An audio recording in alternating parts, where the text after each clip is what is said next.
This video features an audio excerpt from the Kalpa Sutra of the Jains on the Life of Mahavira, Lecture 4.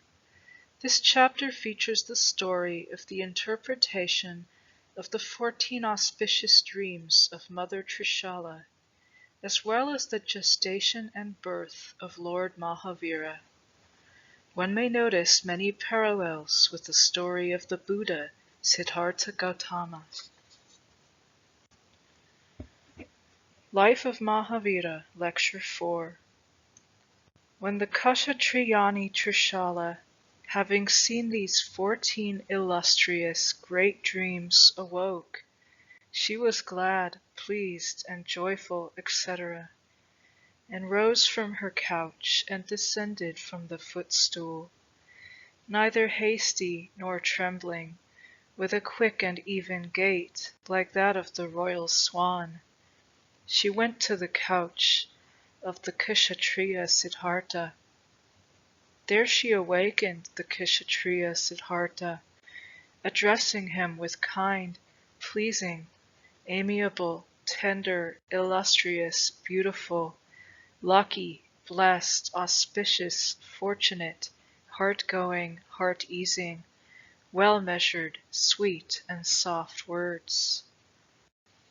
Then the Kshatriyani Trishala, with the permission of King Siddhartha, sat down on a chair of state, inlaid with various jewels and precious stones in the form of arabesques. Calm and composed, sitting on an excellent, comfortable chair, she addressed him with kind, pleasing, etc. words, and spoke thus. O beloved of the gods, I was just now on my couch, and awoke after having seen the 14 dreams, to wit, an elephant, a bull, a lion, the goddess Lakshmi, a garland of flowers, the full moon, the sun, a large flag on a golden pole, a silver urn, a lotus lake, a milky sea, a celestial chariot emanating beautiful music, a heap of gems, and a smokeless fire. What, to be sure, O my Lord, will be the happy result portended by these 14 illustrious great dreams? When the Kshatriya Siddhartha had heard and perceived this news from the Kshatriyani Trishala, he was glad, pleased, and joyful, etc., and firmly fixed the dreams in his mind, and entered upon considering them. He grasped the meaning of those dreams with his own innate intelligence and intuition, which were preceded by reflection, and addressing the Kshatriyani Trishala with kind, pleasing, etc. words, spoke thus. O beloved of the gods, you have seen illustrious dreams, to wit, an elephant, etc., and you will give birth to a lovely, handsome boy, who will be the ensign of our family, the lamp of our family, the crown of our family, the frontal ornament of our family, the maker of our family's glory, the son of our family, the stay of our family, the maker of our family's joy and fame, the tree of our family, the exalter of our family, a boy with tender hands and feet, etc. And this boy, after having passed childhood, and with just ripened intellect, having reached the state of youth, will become a brave, gallant, and valorous king, the lord of the realm, with a large and extensive army and train of wagons. Therefore, O beloved of the gods, you have seen illustrious dreams, etc. In this way he repeatedly expressed his extreme satisfaction. When the Kshatriyani Trishala had heard and perceived this news from King Siddhartha, she was glad, pleased, and joyful, etc., and spoke thus. That is so, O beloved of the gods, as you have pronounced it. Thus saying, she accepted the true meaning of the dreams, and with the permission of King Siddhartha, she rose from her chair of state, inlaid with various jewels and precious stones in the form of arabesques. She then returned to her own bed, neither hasty nor trembling, with a quick and even gait like that of the royal swan, and spoke thus: "These my excellent and preeminent dreams shall not be counteracted by other bad dreams." Accordingly she remained awake, to save her dreams, by means of hearing good, auspicious, pious, agreeable stories about gods and religious men. At the time of daybreak, the Kshatriya Siddhartha called his family servants and spoke thus: "Now, beloved of the gods, quickly make ready, or have made ready, the exterior hall of audience. See that it be sprinkled with scented water, cleaned, swept, and newly smeared, furnished with offerings of fragrant, excellent flowers of all 5 colors, made highly delightful through curling scented fumes, etc., and turned as it were into a smelling box. Also erect my throne, and having done this, quickly return and report on the execution of my orders." When the family servants were thus spoken to by King Siddhartha, they, glad, pleased, and joyful, etc., put their hands on their heads and modestly accepted the words of command, saying, "Yes, master." Then they left the presence of the Kshatriya Siddhartha and went to the exterior hall of audience, made it ready, and erected the throne. Having done this, they returned to the Kshatriya Siddhartha, joining the palms of their hands so as to bring the 10 nails together, laid the folded hands on their heads, and reported on the execution of their orders. Early at the wane of the night, when the bright morning disclosed the soft flowers of the full-blown lotuses and nymphaeas, rose the sun. He was red, like the Ashoka, the open Kimshuka, the bill of a parrot, or the Gungarda, of an intense redness like that of the Vandukavaka, the feet and eyes of the turtle dove, the scarlet eyes of the Indian cuckoo, a mass of China roses, or vermilion. He, the 1,000-rayed maker of the day, shining in his radiance, awakened the groups of lotuses. When in due time the god of the day had risen, and by the blows of his hands or rays the darkness was driven away, while the inhabited world was, as it were, dipped in saffron by the morning sun, the Kshatriya Siddhartha rose from his bed, descended from the footstool, went to the hall for gymnastic exercises, and entered it. There he applied himself to many wholesome exercises, jumped, wrestled, fenced, and fought till he got thoroughly tired. Then he was anointed with 100-fold and 1,000-fold refined different kinds of oil, which nourished, beautified, invigorated, exhilarated, strengthened, and increased all senses and limbs. On an oiled hide he was shampooed by clever men, with soft and tender palms of the hands and soles of the feet, who were well acquainted with the best qualities of the practices of anointing, kneading, and stretching. Well-trained, skillful, excellent, expert, intelligent, and never tiring. When by this fourfold agreeable treatment of the body, the king's bones, flesh, skin, and hair had been benefited, and his fatigues banished, he He left the hall for gymnastic exercises and entered the bathing house. The pleasant bathing room was very agreeable, and contained many windows ornamented with pearls. Its floor was decorated with mosaics of various jewels and precious stones.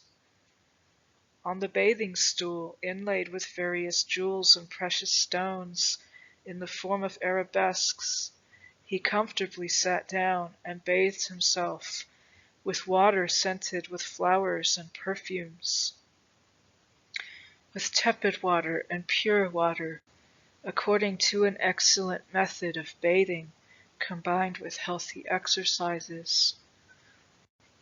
When this excellent healthy bathing under many hundredfold pleasures was over, he dried his body with a long-haired, soft, scented, and colored towel, put on a new and costly, excellent robe, rubbed himself with fresh and fragrant goshirsha and sandal, and ornamented himself with fine wreaths and sandal ointment.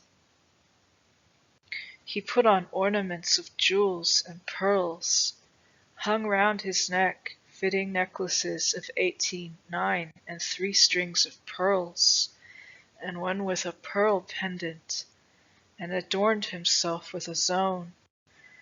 He put on a collar, rings, and charming ornaments of the hair, and encumbered his arms with excellent bracelets. He was of excessive beauty. His face was lighted up by earrings, and his head by a diadem. His breast was adorned and decked with necklaces, and his fingers were, as it were, gilded by his rings. His upper garment of fine cloth contained swinging pearl pendants. He put on as an emblem of his undefeated knighthood glittering, well-made, strong, excellent, beautiful armlets, made by clever artists of spotless and costly jewels, gold, and precious stones of many kinds. In short, the king was like the tree granting all desires, decorated and ornamented. An umbrella, hung with wreaths and garlands of Corinthia flowers, was held above him. He was fanned with white, excellent chowries, while his appearance was greeted with auspicious shouts of victory. Surrounded by many chieftains, satraps, kings, princes, knights, sheriffs, heads of families, ministers, chief ministers, astrologers, counselors, servants, dancing masters, citizens, traders, merchants, foremen of guilds, generals, leaders of caravans, messengers, and frontier guards, he, the lord and chief of men, a bull and a lion among men, shining with excellent luster and glory, lovely to behold, like the moon emerging from a great white cloud, in the midst of the flock of the planets and of brilliant stars and asterisms, left the bathing house, entered the exterior hall of the audience, and sat down on his throne, with his face towards the east.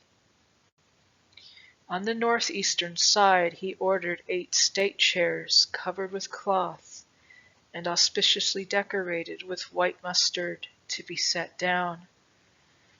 Not too far from and not too near to himself, towards the interior of the palace, he had a curtain drawn. It was adorned with different jewels and precious stones, extremely worth seeing, very costly, and manufactured in a famous town. Its soft cloth was all over covered with hundreds of patterns, and decorated with pictures of wolves, bulls, horses, men, dolphins, birds, snakes, kinaras, deer, zarabas, yaks, some shaktas, elephants, shrubs, and plants. Behind it he ordered to be placed, for the Kshatriyani Trishala, an excellent chair of state. decorated with arabesques of different jewels and precious stones, outfitted with a coverlet and a soft pillow, covered with a white cloth, very soft and agreeable to the touch. Then he called the family servants and spoke thus: Quickly, O beloved of the gods, call the interpreters of dreams, who well know the science of prognostics, with its 8 branches, and are well versed in many sciences besides. When the family servants were thus spoken to by King Siddhartha, they, glad, pleased, and joyful, etc., laid their folded hands on their heads, and modestly accepted the words of command, saying, Yes, master. Then they left the presence of the Kshatriya Siddhartha, went right through the town of Kundapura to the houses of the interpreters of dreams, and called the interpreters of dreams. Then the interpreters of dreams, being called by the Kshatriya Siddhartha's family servants, were glad, pleased, and joyful, etc., bathed, made the offering to the house gods, performed auspicious rites and expiatory acts, put on excellent, lucky, pure court dress, adorned their persons with small but costly ornaments, and put, for the sake of auspiciousness, white mustard and durva grass on their heads. Thus they issued from their own houses and went right through the Kshatriya part of the town, Kundapura, to the front gate of King Siddhartha's excellent palace, a jewel of its kind. There they assembled and went to the exterior hall of audience in the presence of Kshatriya Siddhartha, joining the palms of their hands so as to bring the 10 nails together. They laid the folded hands on their heads and gave him the greeting of victory. The King Siddhartha saluted and honored the interpreters of dreams, made them presents, and received them with respect. They sat down one after the other on the chairs of state, which had been placed there before. Then the Kshatriya Siddhartha placed his wife Trishala behind the curtain, and taking flowers and fruits in his hands, addressed with utmost courtesy the interpreters of dreams. O beloved of the gods, the Kshatriyani Trishala was just on her couch, etc. What, to be sure, O beloved of the gods, will be the result portended by these 14 illustrious great dreams? When the interpreters of dreams had heard and perceived this news from the Kshatriya Siddhartha, they were glad, pleased, and joyful, etc., and fixed the dreams in their minds, entered upon considering them, and conversed together. Having found, grasped, discussed, decided upon, and clearly understood the meaning of these dreams, they recited before King Siddhartha the dream books and spoke thus: O beloved of the gods, in our dream books are enumerated 42 common dreams and 30 great dreams. Now, O beloved of the gods, the mothers of universal monarchs, or of arhats, wake up after seeing these 14 great dreams out of the 30 great dreams, when the embryo of a universal monarch or an arhat enters their womb. They see an elephant, a bull, a lion, the goddess Lakshmi, a garland of flowers, the full moon, the sun, a large flag on a golden pole, a silver urn, a lotus lake, a milky sea, a celestial chariot emanating beautiful music, heaps of gems, and smokeless fire. The mothers of Vasudevas wake up after seeing any 7 great dreams out of these 14 great dreams, when the embryo of the Vasudeva enters their womb. The mothers of Baladevas wake up after seeing any 4 great dreams out of these 14 great dreams, when the embryo of a Baladeva enters their womb. The mother of Mandalikas wake up after seeing a single great dream out of these 14 great dreams, when the embryo of a Mandalika enters their womb. Now, O beloved of the gods, the Kshatriyani Trishala has seen these 14 great dreams, an elephant, etc. And this boy, etc., the lord of a realm, with a large and extensive army and train of wagons, a universal emperor, or a Jina, the lord of the 3 worlds, the universal emperor of the law, or Dharma. Therefore, O beloved of the gods, the Kshatriyani Trishala has seen illustrious dreams, etc. When King Siddhartha had heard and perceived this news from the interpreter of dreams, he was glad, pleased, and joyful, etc., and spoke to them thus: That is so, O beloved of the gods, etc., as you have pronounced it. Thus saying, he accepted the true meaning of the dreams, and honored the interpreters of dreams with praise and plenty of food, flowers, perfumes, garlands, and ornaments. He made them a present in keeping with their station in life and dismissed them. After this, the Kshatriya Siddhartha rose from his throne and went to the Kshatriyani Trishala behind the curtain and addressed her thus: Now, O beloved of the gods, you have seen these 14 great dreams, an elephant, etc., etc., a great emperor of the law, or Dharma. When the Kshatriyani Trishala had heard and perceived this news, she was glad, pleased, and joyful, etc., accepted the true meaning of the dreams. With the permission of King Siddhartha, she rose from her chair of state, which was decorated with arabesques of various jewels and precious stones, and returned to her own apartments, neither hasty nor trembling, with a quick and even gait, like that of the royal swan.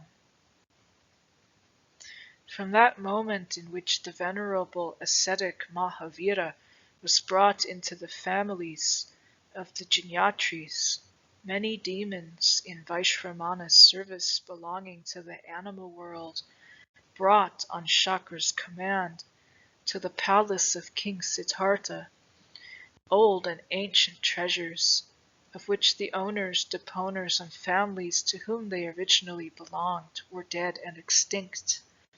Treasures which were hidden in villages or mines, or scot-free towns, or towns with earth walls, or towns with low walls, or isolated towns, or towns accessible by land and water, or towns accessible either by land or by water only, or in natural strongholds, or in halting places for processions or for caravans, in triangular places, or in places where 3 or 4 roads meet, or in courtyards or squares or high roads, or on the site of villages or towns, or in drains of villages or towns, or in bazaars or temples or assembling halls, or wells or parks or gardens, or woods or groves, or burying places, or empty houses, or mountain caves, or hermit cells, or secret places between walls,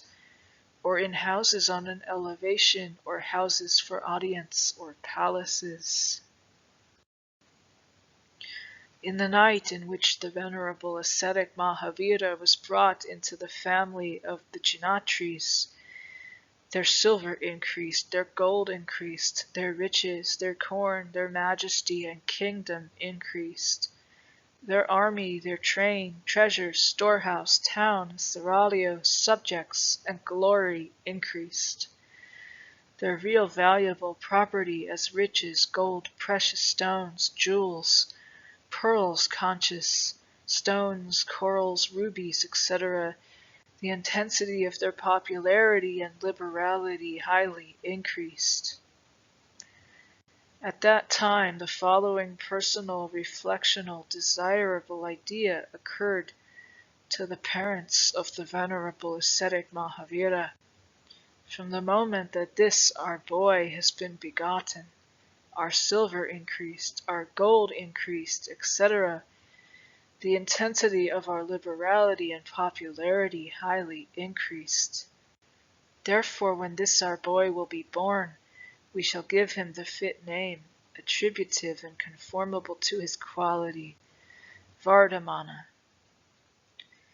Now the venerable ascetic Mahavira, out of compassion for his mother, did not move nor stir nor quiver, but remained quiet, stiff, and motionless in the womb. Then the following etc. idea occurred to the mind of the Kshatriyani Trishala. The fruit of my womb has been taken from me, it has died, it is fallen, it is lost. Formerly it moved, now it does not move. Thus with anxious thoughts and ideas, plunged in a sea of sorrow and misery, reposing her head on her hand, overcome by painful reflections, and casting her eyes on the ground, she meditated. And in the palace of King Siddhartha, the music of drums and stringed instruments, the clapping of hands, the dramatical performances, and the amusements of the people ceased, and mournful dejection reigned there. Then the venerable ascetic Mahavira, knowing that such an internal idea had occurred to the mind of his mother, he quivered a little. Feeling her child quivering, trembling, moving, and stirring, the Kshatriyani Trishala was glad, pleased, and joyful, etc., and spoke thus: No, forsooth, the fruit of my womb has not been taken from me, it has not died, it is not fallen, it is not lost. Formerly it did not move, but now it does move. Thus she was glad, pleased, and joyful, etc. Then the venerable ascetic Mahavira, while in her womb, formed the following resolution: It will not behoove me during the life of my parents to tear out my hair, and leaving the house to enter the state of houselessness. Bathing, making offerings to the house gods, performing auspicious rites and expiatory acts, and adorning herself with all ornaments, the Kshatriyani Trishala kept off sickness, sorrow, fainting, fear, and fatigue, by food and clothing, perfumes and garlands, which were not too cold nor too hot, not too bitter nor too pungent, not too astringent nor too sour nor too sweet, not too smooth nor too rough, not too wet nor too dry, but all just suiting the season. In the proper place and time she ate only such food which was good, sufficient, and healthy for the nourishment of her child. She took her walks in places which were empty and agreeable, as well as delightful to the mind. Her desires were laudable, fulfilled, honored, not disregarded, but complied with and executed. She most comfortably dozed, reposed, remained, sat and laid on unobjectionable and soft beds and seats, and thus most comfortably carried her unborn child.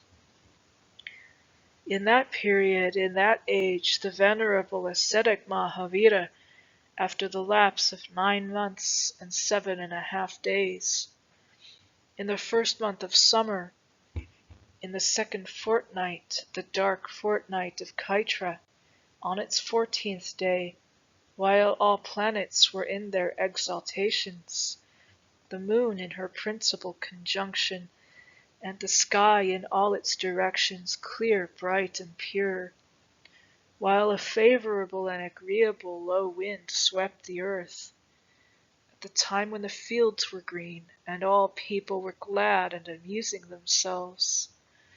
In the middle of the night, while the moon was in conjunction with the asterism Uttara Falguni, Trishala, perfectly healthy herself, gave birth to a perfectly healthy boy. End of the 4th lecture. Thank you for watching. Please like and share this video, hit the subscribe button, and feel free to ask me any question in the comments section below. Due to the sacred nature of these videos, I would prefer to keep them ad-free. Please help me to do that by clicking the Patreon link in the description box below and make a donation to this channel. Every dollar counts. Thank you for your support.